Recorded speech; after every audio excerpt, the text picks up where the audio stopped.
যে গত কয়েক বছর ধরে জনাব তারেক রহমানই আসলে বিএনপির হাল ধরে আছেন। বেগম খালেদা জিয়া চিকিৎসার জন্য লন্ডন গেলেন, শেখ হাসিনা জনরোষে বাংলাদেশ থেকে বিতাড়িত। রাজনীতির এই পরিবর্তনটা আপনি আসলে কিভাবে দেখছেন? নতুন নেতৃত্বে নতুন রাজনীতির সূচনা কি হতে চলেছে?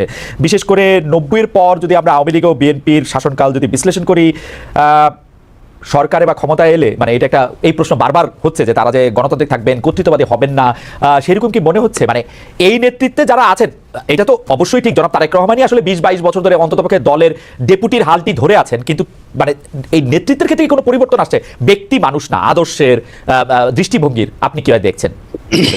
আপনাকে ধন্যবাদ খালেদ, আপনি তো অনেক ওয়াইড একটা প্রশ্ন করেছেন আমাকে। আমি একটু ব্যাকগ্রাউন্ডে যাব। দেখুন, আপনি সমষ্টিগতভাবে যদি বাংলাদেশের রাজনীতির অবস্থা দেখেন, গত 17 বছরে যে একটা ভীতির সংস্কার, ভীতির একটা সংস্কৃতি আমাদের রাজনীতিতে ছিল, যার কারণে 17 বছর কিংবা 20 বছরে ভালো মানুষগুলি রাজনীতি থেকে দূরে সরে যায়। এই কারণে অফকোর্স একটা ভ্যাকুয়াম সৃষ্টি হয় রাজনীতিতে। কারণ 17 বছর আপনি জানেন, যে কোনো রাজনীতি করতে গেলেই একটা গুম খুনের একটা ধারণা ছিল, বা মানুষ রাজনীতিবিদদের উপরে কেন জানি এমন, মানে কেন জানি বলবো না, মানুষের যথেষ্ট রিজন ছিল রাজনীতিবিদদের থেকে দূরে সরে যাওয়া। এবং বলে না যে জোকাররা যখন পার্লামেন্টে যায়, তখন জোকাররা মেম্বার অফ পার্লামেন্ট, মানে পার্লামেন্টটা সার্কাস হয়ে যায়। গত 3টা বছর তিনটা টার্ম অনেকটা এরকমই একটা অবস্থান ছিল। তো এই কারণে, আর তারেক রহমান সাহেবকে নিয়ে আপনি যে কথা বলেন, উনি গত 10-12-15 বছরে যেভাবে বিএনপিকে বিদেশে বসে যেভাবে নেতৃত্ব দিয়েছেন এবং নিচ থেকে ওপর পর্যন্ত, সত্যি কথা বলতে উনি আওয়ামী লীগের মাথা খারাপ করে দিয়েছেন। যে বাইরে থেকে সাংগঠনিকভাবে ওনার যে নেতৃত্ব ছিল, ন্যাচুরালি বিএনপি ভাঙতে পারেনি, বিএনপি পথচ্যুত হয়নি বা অন্যদিকে যায়নি। তো সেই ক্ষেত্রে দলের মধ্যে, এবং আমি মনে করি সারা বাংলাদেশে ওনার একটা আলাদা গ্রহণযোগ্যতা আসছে। এখন বিএনপি সামনের দিকে যদি ক্ষমতায় আসে, তাহলে বিএনপি কি করবে সেটা নির্ভর করে সত্যি কথা বলতে বিএনপির সমষ্টিগতভাবে বিএনপির মানসিকতার উপরে। বিকজ আপনার ডেমোক্রেসি তো অ্যাকচুয়ালি ইজ আ মাইন্ডসেট। আপনি আপনার বিরুদ্ধের কথাকে সুযোগ দিলে ডেমোক্রেসি থাকবে, আর সুযোগ যদি আপনি না দেন তাহলে ডেমোক্রেসি থাকবে না। তো এটা সম্পূর্ণরূপে একটা মাইন্ডসেটের ব্যাপার। এখন বিএনপি যদি ওনার কর্মকাণ্ডে বা বিএনপির কর্মকাণ্ডে যদি সেই রিসিপেন্ট বা ওই রিসিভিং এন্ডে থাকতে পারে, বা ওই মানসিকতা থাকতে পারে, এবং এই 17 বছর এত কিছু দেখার পরে যে আপনার রাষ্ট্র পরিচালনায় ব্যর্থতা বা পতন, বা যেটা পতন বলবো না, আওয়ামী লীগের তো, যেটা আমি আপনাকে আনঅফিসিয়ালি বলেছি, যে আওয়ামী লীগ এমন একটা রাজনৈতিক দল যার বাংলাদেশে শুধু রাজনৈতিক পতন হয় না, সামাজিক পতনও হয়েছে।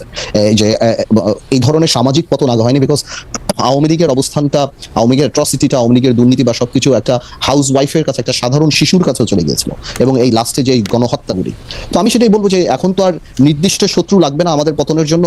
আমরা যদি আওয়ামী লীগ থেকে শিক্ষা না নেই, আমরা যদি ডেমোক্রেসি প্র্যাকটিস না করি, তাহলে অদৃশ্য শত্রু আমাদেরকে সেটা করে দিতে পারে। তো আমার মনে হয় ভবিষ্যৎ তো আমি বলতে পারবো না, এটা ইস্যুর উপর নির্ভর করে। আজকে পর্যন্ত আমি আমার জায়গা থেকে বিএনপির সাথে যতখানি কথা বলেছি, যতখানি রাজনীতি করছি, আমি যথেষ্ট অ্যাকোমোডেটিভ। এবং আপনি যদি ইদানিংও দেখেন, বিএনপির 31 দফা থেকে আরম্ভ করে অন্য সবকিছু, বিএনপি আমাদের সবার সাথেই কথা বলছে, সবার কাছ থেকে ড্রাফট নিচ্ছে, সবার কাছ থেকে উপদেশ নিচ্ছে, তারপর ওনারা এটা বাস্তবে আসছে। তো আমি যথেষ্ট অ্যাকোমোডেটিভ নেচার বিএনপির দেখতে পাচ্ছি। সো ইনশাল্লাহ আমি প্রোগ্রেসিভ থিঙ্কিং, আমি মনে করি আর খারাপ কি হবে, ইনশাল্লাহ ভালোই হবে।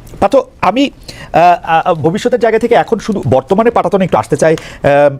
আপনি জানেন যে 24-এ ছাত্ররা রাজনীতির গতিপথ, মানে ছাত্রদের নেতৃত্বে রাজনীতির গতিপথ যেভাবে পাল্টে গেছে বা পাল্টে দিয়েছে ছাত্ররা, সেখানে আপনারা যারা 53 বছরের বাংলাদেশ রাজনীতির দ্বিতীয় বা তৃতীয় প্রজন্ম, মানে আপনাকে যদি আমি বলি, তাদের রাজনৈতিক প্রাসঙ্গিকতা বা রাজনীতিটা কি আগের মতো আর আছে? আপনারা কি নতুন করে কোনো কিছু ভাবছেন? আপনি নতুন করে কিছু ভাবছেন কিনা? মানে আমি আপনারা, এটা অনারিফিক প্লুরাল পার্থ। তো কারণ হচ্ছে যে অনেক ক্ষেত্রে আমরা এক ধরনের ক্যান্সেল কালচার দেখতে পাচ্ছি। মনে হচ্ছে যে আগের কিছু জিনিস বাতিল করেই নতুনের জন্ম হচ্ছে। সেক্ষেত্রে আপনি নিজেকে কোথায় দেখতে পান বেশ পার্থ?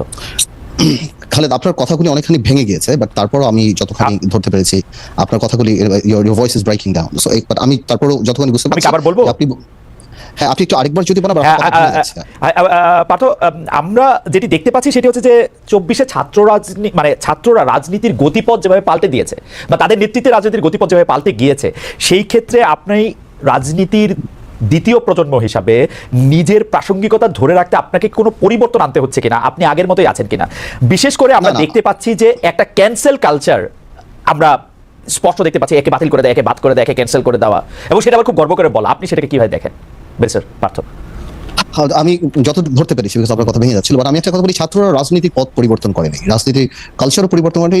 ছাত্রদের নেতৃত্বে একটা বড় ফাউন্ডেশন যেটা আগে ছিল, সেটার উপরে ছাত্ররা নেতৃত্ব দিয়ে একটা সরকার, স্বৈরাচার সরকারকে পতন করিয়েছে।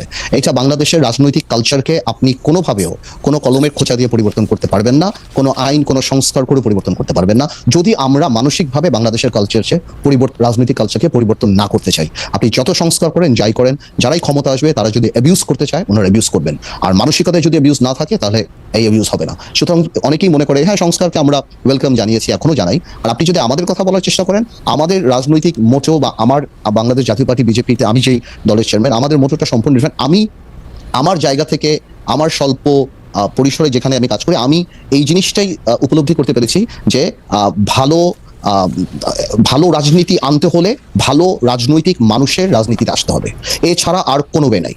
সুতরাং আমরা ওই ক্যাম্পেইনই করছি, যার কারণে আমরা ঢাকা বলেন বাইরে বলেন আমরা সমাজে সেই গ্রহণযোগ্য মানুষগুলিকে রাজনীতিতে আনার চেষ্টা করছি, যাতে আমরা আমাদের মানসিকতায় we can accommodate more intelligent and more political people than us. এটা যদি হয়, এই মানসিকতা থাকলেই আপনি বাংলাদেশকে পরিবর্তন করতে পারবেন। আদারওয়াইজ কোনো আইন করে কোনো সংস্কার করে এগুলি লোক দেখানো হবে এবং এগুলি টিকবে না। আমরা জনাব আন্দোলিব রহমান পার্থকে শুনলাম।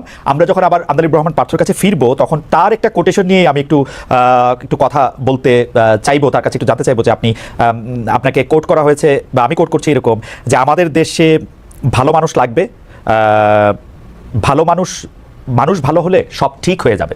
এই ব্যাপারটার ক্ষেত্রে আপনার মানে এখন এইটার একটু ইলাবোরেশন আমরা একটু চাইবো যে আপনি মানুষ ভালো বলতে সিস্টেম পুরো একটা তাত্ত্বিকভাবে বা কোনভাবে আসলে মানুষকে ভালো হতে বলছেন এবং সেই ভালো হওয়াটা আসলে কিভাবে সম্ভব। আমরা একটু জনাব মাহির কাছে ফিরি।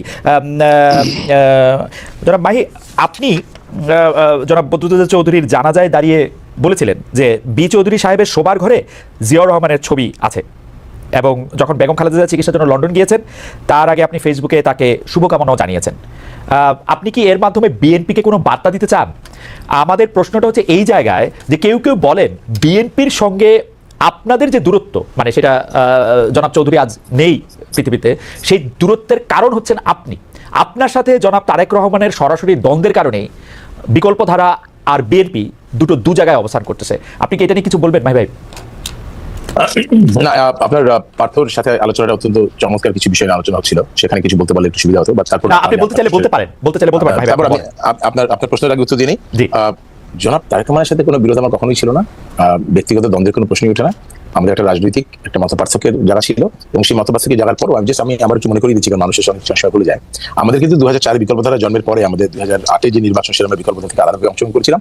পরবর্তীতে 2009 সাল থেকে কিন্তু আমরা বিএনপির সাথে যুগপৎ আন্দোলনের রাজপথে ছিলাম। আমরা একসাথে 2014 নির্বাচন বয়কট করেছি। 2018 নির্বাচনের আওয়ামী লীগের সাথে জোটবদ্ধ নির্বাচনের সিদ্ধান্তের আগ পর্যন্ত আমরা রাজপথে বিএনপির সাথে ছিলাম। দূরত্বের বিষয়টা ঠিক না, রাজনৈতিক মত পার্থক্য জায়গায় থাকতেই পারে। দ্বিতীয়ত, শহীদ রাষ্ট্রপতি জিয়া রহমান আমাদের কাছে রাজনীতির ঊর্ধ্বে একটা বিষয়, আমি সবসময় বলছি, আমরা বাংলাদেশি জাতীয় দলের রাজনীতির কথা বলছি, এবং শহীদ রাষ্ট্রপতি জিয়া রহমান তার ছবি আমাদের বাসায় সারা জীবনই ছিল, সবসময় ছিল। এটা আমাদের আমেরিকার রাজনীতির অনেক ঊর্ধ্বে মনে করি তাকে। আর দেশনেত্রী বেগম খালেদা জিয়া দেশের বাইরে যাওয়ার আগে এবার আমি যেই ফেসবুক পোস্ট দিয়েছি, সেটার সাথে রাজনীতির কোনো বিন্দু মাত্র সম্পর্ক নেই। সেটা আমি একেবারে সন্তানের জায়গা থেকে দাঁড়িয়ে তার জন্য শুভকামনা করছি। কেন মাত্র এটা বলেছি, ব্যাখ্যা করেছি, কিছুদিন আগে আমার বাবা আমাদের দেশে চলে গিয়েছেন, যে কারণে সেই জায়গাটায় দাঁড়িয়ে আমি আমার অনুভূতিটা ব্যাখ্যা করেছি। এবং আমার ফেসবুক পোস্টে একটু ক্লিয়ারলি দেখবে, সেখানে এটা বলেছি যে রাজনীতি আমাদেরকে দূরে সরিয়ে রাখতেই পারে। সো আমি এখানে কোনো রাজনৈতিক কোনো বক্তব্য দেওয়ার জন্য, বিএনপিকে কোনো মেসেজ দেওয়ার জন্য সেটা আমি করিনি, তাহলে আমি জিনিসটা বলতাম না। আমি বলছি রাজনীতি আমাদের দূরে সরিয়ে রাখতেই পারে, কিন্তু তারপরও এবং খালেদা জিয়ার সুস্বাস্থ্য, তার আরোগ্য কামনা করেছি আমি, because I do feel that it was the right thing to do. এবং সেই জন্য আমি জিনিসটা করছি, এখানে আমি রাজনীতিকে আনতেই চাইনি, সেরকম রাজনীতির কোনো সম্পর্ক নাই। পার্থর সাথে যে আলোচনা হচ্ছিল, সেখানে আমি একটু ভিন্নভাবে আসলে ব্যাখ্যা করতে চাই, যে অত্যন্ত গুরুত্বপূর্ণ একটা বিষয় ছিল। আমরা যখন এই 24-এর যে অভ্যুত্থানটা আমরা দেখলাম, যে বিপ্লবটা আমরা দেখলাম, এটা শুরু কিন্তু ছিল একটা কোটা আন্দোলনের মধ্যে দিয়ে, এবং শেষ পর্যন্ত সারা বাংলাদেশের মানুষ, বিশেষ করে প্রজন্ম, যখন এটার সাথে কানেক্ট করলো, তাদের মধ্যে 1% কিন্তু আসলে সরকারি চাকরির দাবিদার নয়। তাহলে কানেক্টটা করলো কোথায়? এখানে অত্যন্ত যে জিনিসটাকে আমরা আলোচনা বারবার আমরা ভুলে যাচ্ছি, এখানে মূল শব্দটা কিন্তু ছিল বৈষম্য মুক্ত বাংলাদেশ চাই। এই জায়গায় কিন্তু প্রজন্ম কানেক্ট করেছে। এটা শুধুমাত্র সরকারি চাকরির যারা দাবিদার নয়, তারাও কিন্তু বৈষম্য শিকার।